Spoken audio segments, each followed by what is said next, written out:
Oh, hello peeps, how's it going? Hillbilly Harfoot. Well,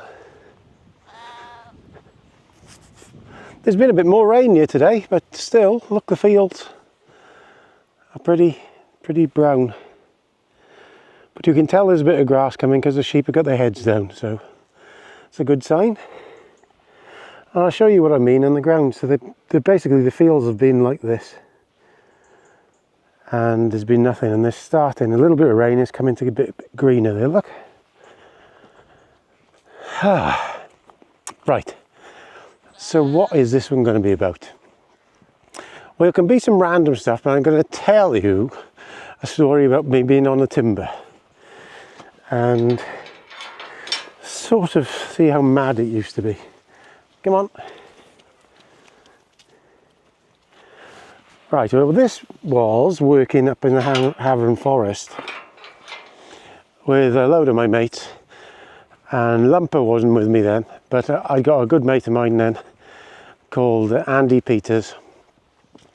And you know when you meet people you just instantly get on with? That was me and Andy. And I've told you in my previous things about the harvesting, when I first started, the boss I was with then basically had a bit of a fallout with his family and everybody left. And it was just me and Lumper's brother left. And I hadn't been there very long, and then he went to work with Lumper then for another bloke, because I have to be honest, he needed money to feed his family, and the guy I was working with them, it was quite precarious because he about getting paid and things. He was a really nice guy, I had a lot of time for him, still do to this day. But anyway, there was about a month where there wasn't that many people working with us really, and it was just me and the boss, to be honest. And to be fair, that's why when we went on later on, how he trusted me quite a bit then, I think.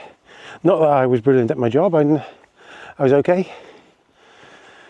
But anyway, about a couple of months after, we had a couple of new guys with us. One was Rocky and one was Andy. And we both instantly got on. I got on instantly with the both of them. They're really nice lads. Good laugh. I don't even know if I had a row with them ever, especially not working. But you know, really good friends. So I suppose we'd been together for quite a while then. And I told you we had this one John Deere. First we had 1124, which was a county. And during this period he bought a John Deere skidder. It was like an articulated skidder. It was a big old thing, but it was a cracking machine. It had a grapple on the back. And I'd got into a position, I was driving that. And it was a brilliant machine. Absolutely brilliant machine. And when you put wheel chains onto that thing, on the back, Jesus man, it would go anywhere. And I got to the stage in my life where I did not give a toss. The steeper the better, to be quite honest with you. And it was boring on the flat, that's how it went. We were doing a lot of steep work then. And it took me quite a while to get used to this thing, I'm not going to lie. But once I got used to it, bloody hell, I was really good at it.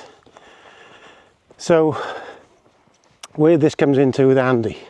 Well, at that time, he started to build, we started to do really well for him because we got some really good employees then.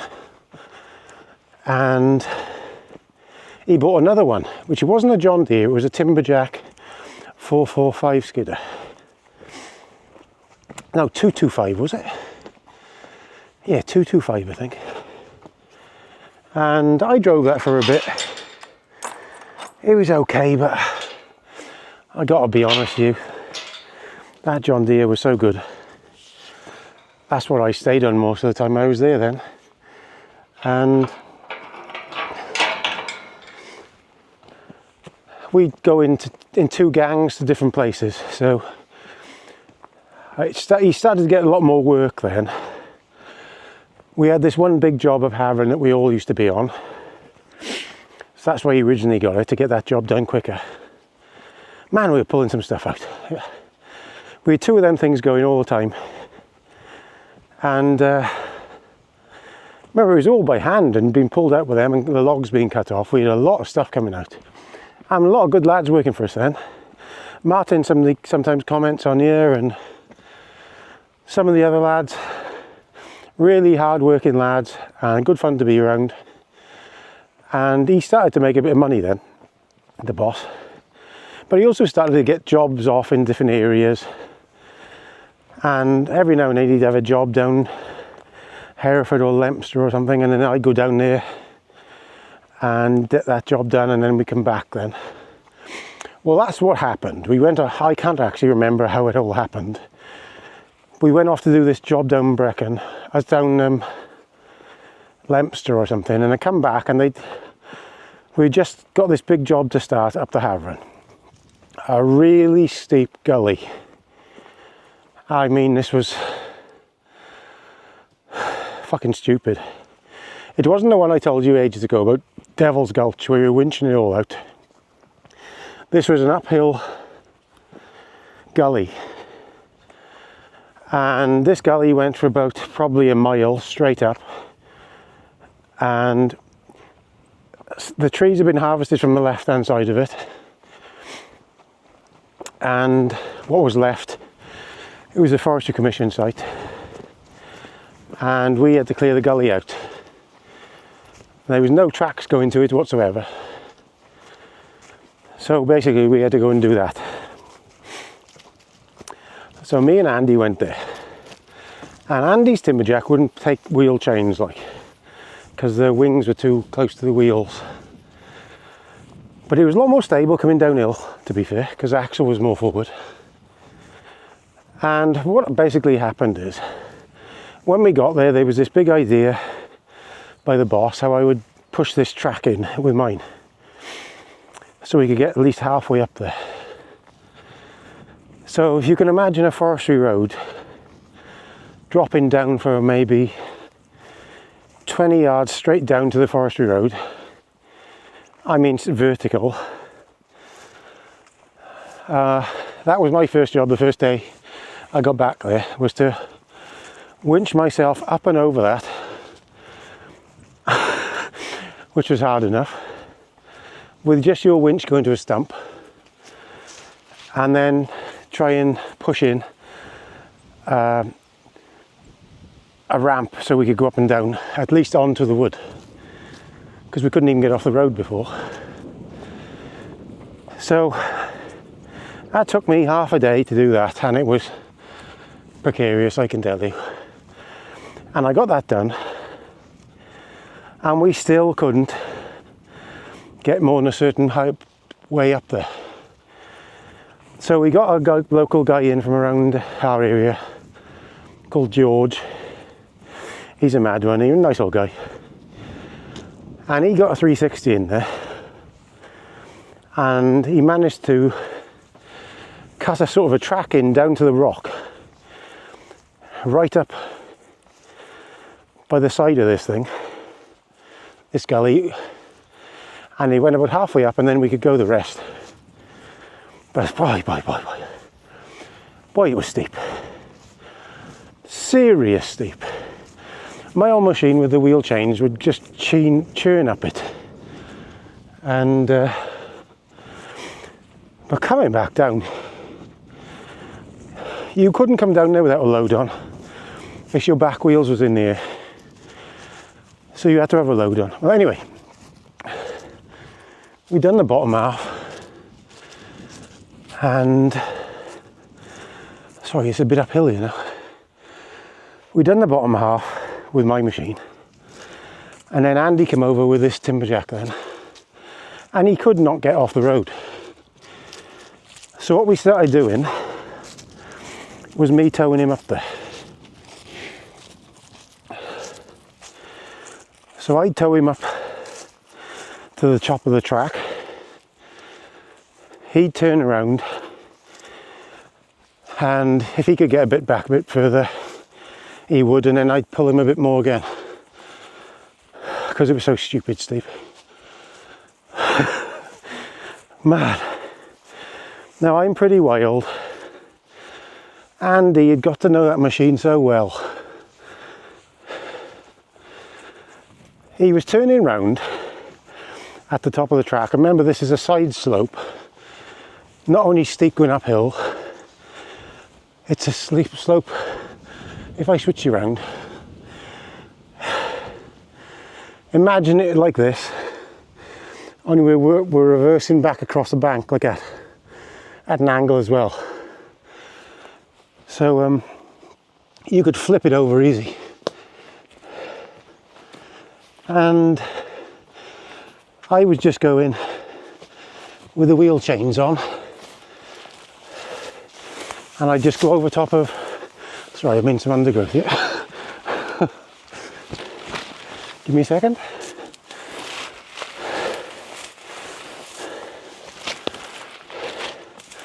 So what was I was doing, because I could do it, I just got in a second and I was reversing over these stumps, and the back wheel just flicked up in the air and it'd bounce back to the ground and go off like that again, because I had grip, see. But Andy couldn't do that because he couldn't get any grip.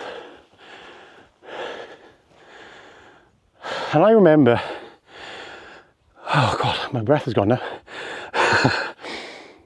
I remember watching him for about 2 weeks there. Remember, I was probably doing 20 tashes a day at least on this bank each. And every tash, when I drop him off, when he turned around, he was going in reverse, flat out. Absolutely flat out. And the wheel would kick up on the backside, and this thing would go till it was completely on its side. And it'd hit the front axle, and it'd bounce back down. And by the time them wheels would hit the ground again, it was spinning, going flat out again. It's the craziest fucking thing I've seen. Absolutely crazy. And that was like 20 times a day for weeks on end. How he didn't tip that machine, I will never know. It was just unbelievable. Well, there was another place then when we were coming down this hill, and you go down over this huge slab of rock, and there was this is in the same place, and it was a vertical drop. God, it must have been 20 yards long, and as soon as you touch it, you slide down, and at a side slope as well. He went down over there in front of me one day, and all the trees slid to the one side and flipped the back end of his machine up in the air, and I could see the underneath of his machine. This probably sounds like lies, it wasn't, I'm telling you. He was stood there trying to winch the other machine, the logs towards him, and I thought to myself, he's had it. But that thing just wouldn't go over. And he was such a good driver. And there was, in that same place, Di watches this sometimes. Di asked for a lift down to me one day, and I got a touch behind, and I came down where that place was at a different angle, and I told Di, you better jump off here, as I was coming down onto this track, and the back wheels of mine shot up in the air It was crazy, absolutely crazy. And he was about the maddest bugger. Lumper was mad, but I think that job, that was the maddest driving I've ever seen anybody do. Me and him had got ourselves so used to our machines and things. You could just tell what he was going to do before it happened. And God, it was incredible where we'd go, to be fair. Absolutely incredible. You could barely stand in some of these places. And just fun it was. Looking back now, it was extremely dangerous, but it was fun. Really was fun. Whew, I've walked a long way up here. It was just brilliant fun. And that's what made my time on the timber. Being with good friends. We all did very hard work, and we sometimes fell out in a day. But after half an hour, we were back friends again. And of course, everybody fell out sometimes and whatever, but that's how life is. We all basically got on together. And one of my other friends, Johnny, I was talking to him about 6 months ago, and he said what it was, he thought was, we got so close to each other and we relied on each other for somebody else not hurting you. So if you were falling trees or next to somebody, you only had to make one slip and you could kill them. And it was the same when you were tushing, and you'd sort of become, it sounds a bit corny, but you sort of become brothers, you know, like a family. So, I come to my favourite spot on the farm, look. You sort of become family. Hey, Sweepy and Elle. I think that's why I enjoyed it so much. But, I really do miss them times. And there was another time I was on my own with that skidder, and what had happened, they were putting Lanny bypass in, and there was two big oak trees on the left hand side that needed to be taken down before they basically finished the job off. So they'd done the bypass, and it's about a mile before you get to where you turn left to Lanny, there was this huge tree on the bottom side, and they didn't want to open it properly until that was done. So Cocky got the job of that. So I got sent down there with a low loader one day with this machine, and one of my friends from Bilth had cut it down and fell it across the road. It was a monster. It was an absolute monster. One piece on the lorry filled that up. So we had two pieces on an Arctic lorry, and that was a full load. And it was huge. So they'd fell it, and I'm like, what do you lot expect me to do with this, this now? So I got it, I was sat on the actual road from the bypass. Remember, it was all finished. Just we took the barriers down so I could get at this tree. So I'd winched a little bit of it up. Man, there was some weight in it. Even after we cut it into bits, I could have a job to move it. So I got it back onto I got it up onto the road some shape, a piece by piece, if you see what I mean. And the traffic was backed up there because only one side was open, see. And there were lots of orders going around by council people and the boss and this and that. And I thought to myself, if I can get that grapple round that thing, it's coming from there. I can fucking tell you. So there's a lot of people swearing and cursing, wanting this job done because the road has been held up. And I just switched my brain off. I didn't listen to anybody at all. And I reversed up to her and I put the winch rope round it. And I got a grapple above it. And at the butt of this thing was about 8 foot, got to have been. And it was going to come whatever happened. So there was a load of people waving and barking and swearing. But I was pretty mad then. And I tried to get this thing going, it wasn't moving. I had the wheels completely up in the air. I remember this is a big old machine, and I started to get it budging. So I had it on the weight like that, as you can imagine, going like this to get it moving. And once that thing was moving, I was going. So as my front end started to come down like that, she had full power, and off I shot with this bloody thing on the back. And I couldn't steer anywhere because there was so much weight on there. So I'd gone up the middle of the road, I took out all the cat's eyes. There was people swearing and waving and cursing, but I knew I had to get to this one place where the lorry was waiting. So I just head down, just kept going. And fair play to that old machine, it bloody pulled that butt. That butt was huge. It was absolutely massive. They got a 3 or 4 foot bar on a chainsaw, and you had to do it from 2 sides. It was that big. But I remember these cat's eyes was popping out. I bet there was some cats going meow. But we got it, we moved it, and we done that in a day, I remember.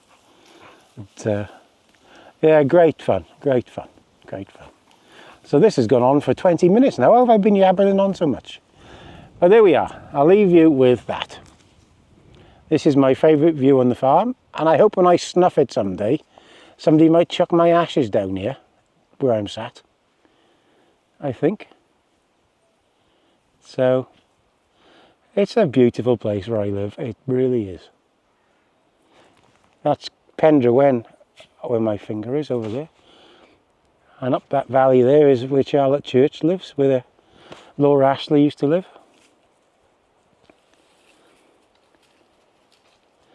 That's where I told you, the golf links up there. Oh, there we are. So, long video from me. I don't know if you watch it, but I thank you if you do. Please subscribe. All the best.